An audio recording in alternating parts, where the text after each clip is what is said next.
Hello, everyone. Welcome to our session, Gender Equality in Action. So we've got 20 minutes and I'm really delighted to welcome my two guests for today, which I'm going to introduce in a second. But before that, I just want to kind of set up the scenes a little bit. We're talking, this is Women's History Month. Gender is definitely a topic. I was just saying, it shouldn't just be for this month, but throughout the year. And finance is obviously a key sort of mechanism to unlock sort of gender equality, and so we're going to be looking a little bit about that on that sort of gender smart investing, but also what companies actually sort of bring into practice, what kind of tangible actions can company take to make it happen. So let me first introduce my two guests, Mabinti Koromamo and Teresa Young. So Mabinti, you're the founder and CEO of Legacy Impact Venture Enterprise Africa, so you can tell us a little bit more about that. And you've got more than 15 years of professional experience working with the private sector and investors on international development, global health and impact investing projects. So you've also worked for the GIIN as well as AFC, so sort of UN Foundation, so a lot of experience there. It'd be great to kind of hear a little bit more about you in a second. And Teresa, you are, let me just get my other screen. You are on our CFO task force, so one of our very active members. Brilliant to have you. You also, of course, the Executive Vice President and Chief Financial Officer at Stantec. So you've been a publicly traded company, a global engineering and design firm. And as a CFO, Teresa, you oversee all aspects of Stantec's global financial operations. So a huge role. You also chair the executive ESG committee, so we'll come back to that, supporting the company's commitments to achieving your sustainability priorities. And as part of that, you're part of the UN Global Compact Task Force. So great to have you as well, and I can't wait to hear more about what Stantec does. I'm the head of sustainable finance, and I'm driving the CFO task force, and I'm here today to kind of talk more about how we can really link the two themes and focus more on gender and accelerating an important SDGs for us. So Mabinti, over to you. The format will be very simple for those who are listening. We'll cover sort of 10 minutes of questions for each, and of course, because it's pre-recorded, we won't have time for Q&As, but I'm sure during the session you'll get the chance as well to ask on the 16th of March when it will happen. So a few questions for you, Mabinti, really around the first one that is kind of wanting to find out a bit more about. Perhaps if you can introduce yourself, in a couple of sentences, and also tell us a bit more about what we mean by gender smart investing. Yeah, thank you so much, Marie. It's truly an honor to be a part of this discussion to kick off Women's History Month. For me, I've always been dedicated to supporting women-led initiatives and initiatives that focus on providing capital to women entrepreneurs. It was the thinking that went into Live Africa, or Legacy Impact Venture Enterprises, which is a impact investing company that specializes in impact measurement and management. We work with investors, entrepreneurs, support organizations, and entrepreneurs to really understand how they're impacting their community, looking at the impact on historically marginalized communities, including women, and also providing ways for women entrepreneurs to access impact capital. And for us, it's been a part of our mission and our mandate, and we're committed, particularly across sub-Saharan Africa, to really see change that's meaningful and where we're investing thoughtfully. In terms of gender smart investing, I think this is a really great time. I think it's gaining so much more momentum. It's building on this evidence base of research that shows that when you invest in a woman, you're getting so much positive impact. You're helping to address gender diversity, you're improving society. But even on the investment side, it's about improving gender diversity. So gender smart investing, also known as gender lens investing, is really applying a gender lens approach to improve investment decision-making while addressing gender disparities. It also is a way of surfacing risk and opportunities for investors to really deliver positive impact, as well as alongside financial return. It's about being intentional. And so so much research you invest in women, particularly around gender diversity, you're getting better returns. I think one report that I always go to is one that was developed by IFC and Oliver Weinman that speaks about moving towards gender balance in private equity and venture capital. And it found that when you have gender balanced investment teams, you're getting returns between 10 to 20%. And so I think that there's so many more case studies that are emerging, including groups from AXA and Alethea IDF, which is an investment firm in Nigeria that invest in African women and invest generally using a gender lens. And so I think there's a need to really highlight some of these success cases where investors are seeing the importance of investing with a gender lens, especially as we think about UN SDG 5 around gender equality. And so I think this is a great opportunity for us to kind of lean into gender smart investing strategies. That is brilliant. Thank you so much. I think we've heard about gender smart so much. So it's good to kind of understand what we mean by that. How do you think we can actually assist, investors who are looking for those gender smart vehicles, to invest? I mean, how I know that sort of what you said was that often the kind of capital is not there, it's undercapitalized. So what would be your recommendations for investors in this space? Yeah, I think that's such a great question, because I think there is this intention and articulation of wanting to invest with a gender lens, but some investors, particularly institutional investors, don't know where to begin.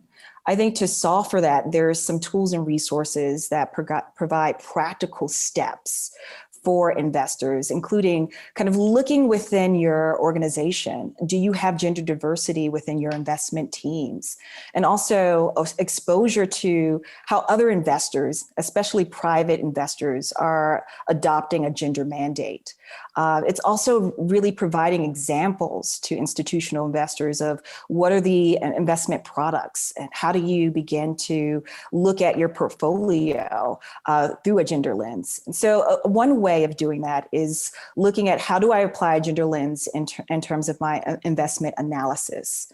Kind of who am I investing in? Are they mostly women-led businesses where women seated within some of the portfolio companies that you're investing in? Are they in the board? Are they key decision makers? And then how do you have a conversation with some of your investees? So I think it really is sharing information to institutional investors of key examples and specific ways in which you can begin applying a gender lens and developing your gender smart strategy. I think the other effort that we can kind of include is really bringing together investors who have articulated a gender mandate or have a gender-led investment portfolio, how they've done it, and how other investors can begin the process. I think oftentimes we have these different groups where we have gender smart investors and then we have institutional investors, and it's really about bringing them together. I mean, it speaks to the UN SDG 17 around partnership.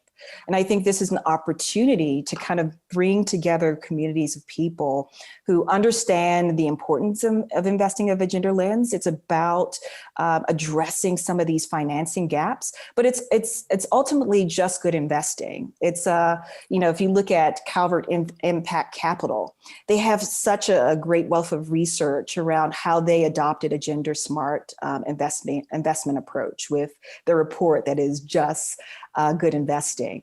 There are so many resources and tools. And so I think it's also connecting institutional investors to technical assistance, because I know when you're beginning the process, it may seem daunting. And so there are gender smart investing practitioners like Athena Capital Group or Athena Global Alliance, as well as others who are in the market working with investors to kind of demystify what it means to invest with a gender lens. And it starts at home. And by at home, I mean, it starts at looking at your organization, then assessing your portfolio, and then engaging your investees around the conversation of where women are represented across the value chain, from the board level all the way down to the consumer level. And so we have to be really thoughtful about having meaningful conversations, providing practical tools and resources for investors, and really highlighting and shining a light at investors who have done it well and continue to do it. So I think that's a starting place to really engage more institutional investors around gender smart investing. Oh, that's fascinating, and a question I had on my mind was, sort of, we're obviously talking about green bonds a lot, and sort of sustainability linked bond in the kind of climate space. Do you see that, as new products emerging, perhaps, sort of orange bonds, or sort of gender related bonds, or products? I mean, do you have a view on that? I'd love to hear a bit more. Yeah, there's so many products in the market. I mean, I've even heard of the social impact bonds as well, and funds dedicated to investing primarily in women-led enterprises and women-led funds. But I don't think there's one product that will address every gender disparity. I think that we have to use different products in combination. One thing that the various wealth partners produced a report that highlighted that some pioneering investors are moving from just using one or two products to having a diversified, dedicated gender lens investment portfolio. So I think it goes back to thinking about what is the composition of your investment teams, because it's not ultimately products. Yes, you have to have products to meet the needs of women, but it's also looking throughout your organization from the diversity of your team, which means you're accessing different networks to source deals to make better investment decisions. It's about really thinking through what are the needs of some of your investees. And then there are many products. So there's, of course, equity debt, there's cash equivalents, as well as grants. There's also revenue sharing opportunities. So there's a suite of assets. Certainly there needs to be more, and certainly we can do better. But I think it's really looking throughout the whole system. How can we improve and strengthen the system to ensure that is a continuum of investments that prioritize gender? That's brilliant, Binti. Thank you so much for that broader overview on gender smart investing. And I think that's really a good time to bring in Teresa on sort of what the practice is, sort of what's actually the practicality. You've recently Stantec, sort of, and you'll tell us a bit more about, I'm sure, what Stantec does as well. But recently, sort of joined the Bloomberg Gender Index. So I'd love to hear a bit more about how did that happen. Sort of, is that what we're looking for, as in signaling to the market and investors how companies are behaving on gender specifically? Yeah, absolutely. So first of all, Marie, thank you so much for inviting me to be a part of this discussion. We are at Stantec very, very proud of being on the Bloomberg Gender Equality Index, or the GEI, for the second year in a row. And it was very intentional on our part. And I love that word that Mabinti used several times in responding to her questions, because these things don't happen by accident, and they don't happen on their own. They require an intentionality to achieve those objectives. And so Stantec has been very intentional in considering over many years how we can achieve gender equality within our organization. We are a people company. We're 22,000 people across the world. And we provide professional services. So the degree to which our employees are engaged and fulfilled in the work that they do really allows us to be the best at what we do in engineering and design. So our involvement with the Bloomberg GEI started several years ago. And I would say that we didn't join the index right away. It took a little bit of research in terms of understanding what was involved, understanding the questions in the survey, and really actually dialogued with the folks at Bloomberg before participating in the survey in full. And it really, what we appreciated about it was a two-way dialogue where we expressed to them that, within our space, the business that we are in, we're not retail, we're not a manufacturer, so some of these questions didn't necessarily apply to us.